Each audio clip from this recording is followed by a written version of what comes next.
Welcome back to another week of wrestling talk here on the Wrestling Roundtable. I'm your host, Eric Santamaria. Sitting to my left, which is your right, is Rodney LeConte, fan of 20 years and a filmmaker, MTV employee. Sitting to my right, which is your left times two, is Lawrence Haber, musician, teacher, bassist, and a fan of 23 years? Something like that. Sure. And Chris Harris, also a film student, joining our panel, fan of 17 years. And we're going to be talking about the movie The Wrestler. And I think it's appropriate that two film students are here to talk about The Wrestler. This is the first movie that has garnered mainstream attention that's been about or involving wrestling, really. Straight up, do you guys like the movie or not? I enjoyed it. I liked it. I thought it was a good story. I liked it a lot. I thought it was really kind of like the Rocky or Raging Bull of wrestling movies. Okay film, bad art. I just thought it sucked. I didn't like it from a technical point of view or from a narrative point of view. Now, you did name drop Rocky, as most people who haven't seen it yet are bound to do, because it's the fighting sport and the guy who's down on his luck, one more run. It sounds like Rocky, but I've seen Rocky. This is no Rocky. The guy is completely unsympathetic. Now, I know the idea here is that he's supposed to be a guy that only knows one thing and that's the only thing that makes him happy. Okay, Mickey Rourke is good in the movie. I will give you that. Could you imagine if Nicolas Cage played that part? It'd like, be awful. originally? Mickey Rourke made that movie. Like anything else Nicolas Cage does, it sucks. But Hancock Dangerous. Mickey Rourke really was a wrestler. Right. We've seen different wrestlers give their opinions on the movie in the past couple weeks, DDP, Flair, et cetera, and they say, he is one of the boys. He's one of the boys. Well, cliche. he was a wrestler. He really looked like he was, he sounded like he was, he moved like he was. He did a great job with that, so maybe he does deserve his Golden Globe. But in terms of the overall movie, I just didn't like it. They lost me from the opening shot when it looked like it was on an 8mm second generation tape, and I know it's supposed to be realistic, and Aronofsky is going for that gritty, raw look. But when you're following somebody for like half the movie from behind with this queasy cam, I want to see a movie. I don't want to see something that looks like two kids made it in their backyard. I feel like it puts you there in the trailer park with all the cliches. Well, for the wrestling scenes, they were in the ring, which any wrestling cameraman can tell you how shaky it is, just like if you're standing on the apron. Right. They're in the ring shooting these guys in extreme close-ups, so you can't even see what the hell's going on between all the shaking. Yeah, the flow of the match. I thought the best part of the movie was the scenes in the locker rooms when he was interacting with the wrestlers. And I know a lot of people I've talked to in wrestling have the opinion that maybe we just can't separate ourselves from that because we've been involved in it so long and absorbed in it. Right. But it had nothing to do with the wrestling, really. I just didn't like the story. The scene where the bigger juice head guy brought the bag of drugs and was just casually naming these drugs, I think that went over a lot of people's heads. And that should be something that scares people and makes them say, like, that really happens like that? And we watch this on television every week and our children are buying this. But not maybe in the context of this film, but it's certainly interesting to see what we know goes on but don't get to see. A lot of people are thinking that because they're seeing all this stuff and a lot of tricks of the trade, that really, if you watch that great Harley Race Secrets of Wrestling Exposed special from '98, you should know by now. But really, I don't think the secret magic revealed stuff in the movie is really going to surprise people that much who don't know wrestling, because they probably, I would think, react to that like, yeah, that's probably about what I would have expected had I thought about it. I think this is the first movie that really portrayed wrestling as something that's set up. A lot of wrestling movies, they make it seem real, like no holds barred. They show these guys really actually getting hurt. But this showed wrestling in a sense like, all right, we know what goes on, you know that people talk about the match as set up. It was really interesting, I agree with you. That was a really interesting part. I thought the detail of the movie was very good. Where even during the wrestling, you actually see security in the background telling the kids to back away from the guardrail. You felt like you were at an indie show. That's because they did shoot it at an indie show. It was very authentic in that sense. Right. I think a lot of what he's getting credit for is not his own work. Like, the most effective scenes of realism in the wrestling backstage context were like the wrestlers talking and they're going to the dollar store and buying props for the match and goofing off and hitting each other with frying pans and stuff. Anybody could have told them this is what we do, and he shoots it, and Mickey Rourke plays the part. I just don't think there's brilliance in that from a writing standpoint. Look at it back at all the wrestling movies. This one has to be the closest to accurately portray it. I mean, look, Exactly. But it For doesn't to- make it especially great, to you know? expand to an audience And that is not a wrestling fan. the fact that they didn't even go with the obvious, like, let's have him headline WrestleMania type Madison Square Garden, like was. That's not the story, though. Yeah, but he was Rick the Ram or whatever, right? In terms of the Hollywood movie, Randy the they Ram. kind of went against the grain with him making his comeback, and it still was only in a crappy venue in Dover, New Jersey. Exactly. Not everyone knows how these matches are set up. For example, the razor blade part, which everyone in the theater was cringing at that part. I was having a conversation at work the next day, and they're like, do wrestlers really do that? Most Do they people are really still bleed under the like that? impression that it's That's blood fake capsules. blood. We grew up with wrestling, you know, we've been watching it, so we know the tricks of the trade. Yeah. People who don't even watch wrestling, who are watching this movie because of the intriguing storyline, don't get to see this stuff.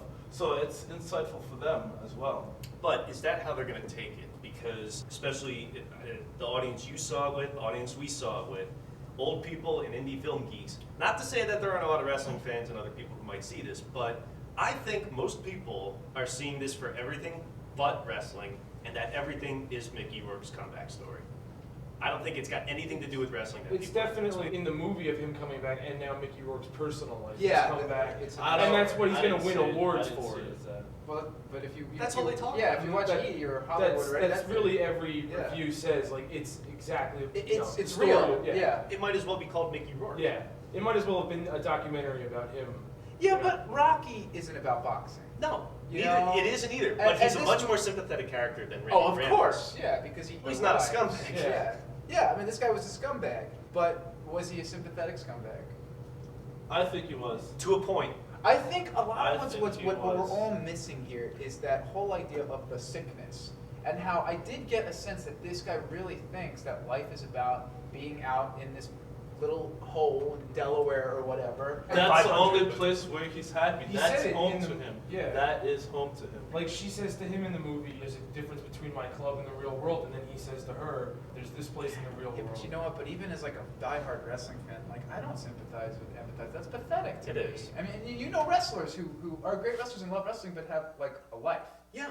So- And that's But not all wrestlers The have that sickness opportunity. is a lie.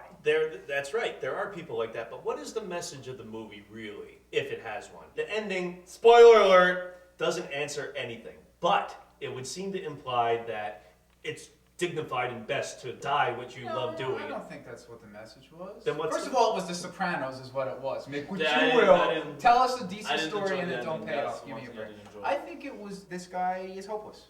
If he didn't die then, he's going to die in a matter of time. That's really how they left it off to me. So what's the Very message? nothing. It's Yeah, existential. the guy has nothing to live for It's anyway. indie film crap, is what it is.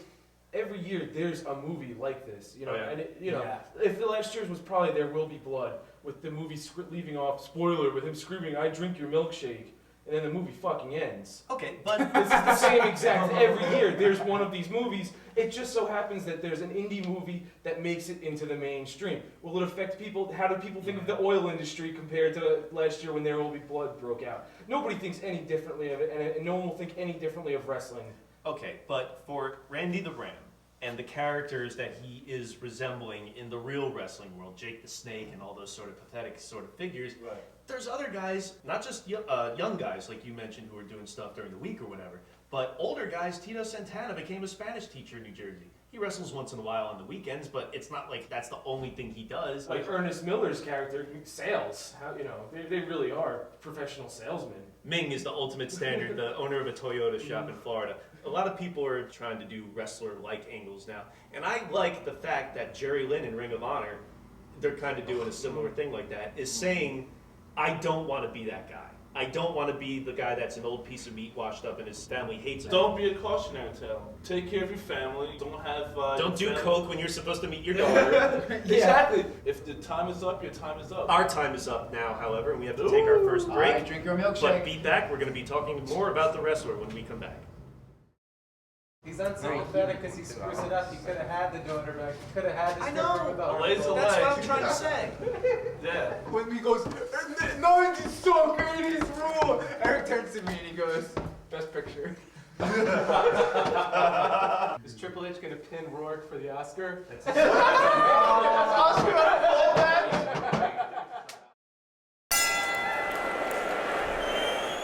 Welcome back to the Wrestling Roundtable. Joining us on our panel once again is Sal Rendazzo, indie cameraman and a fan of 17 years. And you also saw The Wrestler. What'd you think of it? I did. I enjoyed it as a character study. I kind of agree with what you guys were saying. It's not really about wrestling.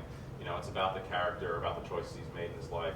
One thing I found really interesting is how they drew parallels between wrestling and the stripper. Yeah, because really it explains to people who don't know a lot about wrestling, like how these people live their lives with their kind of dual personality. And strippers are the same way. They take on this persona. They're trying to earn money from their customers, and when they run into their customers away from their work, they keep up the persona, and it's very, very similar. So Mark and John are the same thing. We were talking a little bit about how people are looking at this movie who haven't seen anything about wrestling, know about wrestling, and what they're going to get out of it. A lot of people in wrestling are hoping that this will give more exposure and some appreciation. Like Piper will even say, like, no, we'll finally appreciate all the sacrifices we made. But what sort of ramifications, really, if any, do you see this having on wrestling itself, this movie? Not long term. People who are big-time Aronofsky fans and see all his films. Heroin addicts. Well, they may go to check out, an indie show just to see what it's all about, but I don't think it's going to really have a long-term effect in bringing in fans. And as far as the whole union and SAG thing goes, I don't think that's going to. I don't see it happening at all. I don't see it happening at all. For wrestlers, I really hope that it opens up their eyes as a cautionary tale. So If Benoit fucking didn't, why would this movie do it? Exactly. Well, Mickey Rourke made a comeback. Benoit had his choices, but I really hope that it's like, you know what, there are other things in life besides wrestling. Not if you're Vince McMahon. Well, I'm saying for up-and-coming wrestlers, that they don't need the drugs, they don't need to throw away their lives, and really just sacrifice their bodies for this art that's really not appreciated by the mainstream audience. So what does that make you think about someone like Jim Ross, who is like the unofficial Ministry of Information for WWE on his blog? He toes the company line to no end. And he says stuff like, these young guys are talking about their iPods and video games instead of going over finishes and this and that. Like, Jesus Christ, do we have to talk about wrestling every second of every day that we're alive? That's the mentality Vince McMahon has. There is nothing outside that bubble. There is no outside world. Exactly, and Is that healthy? That's why the show is terrible now, too.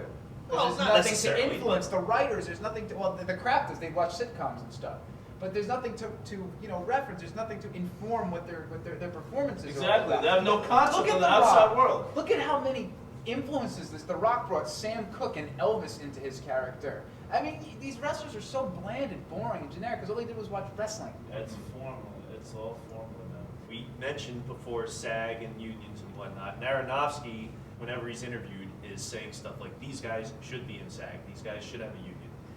Being that this is a wrestling movie, would a guy like Necro Butcher be more apt to be able to get into SAG?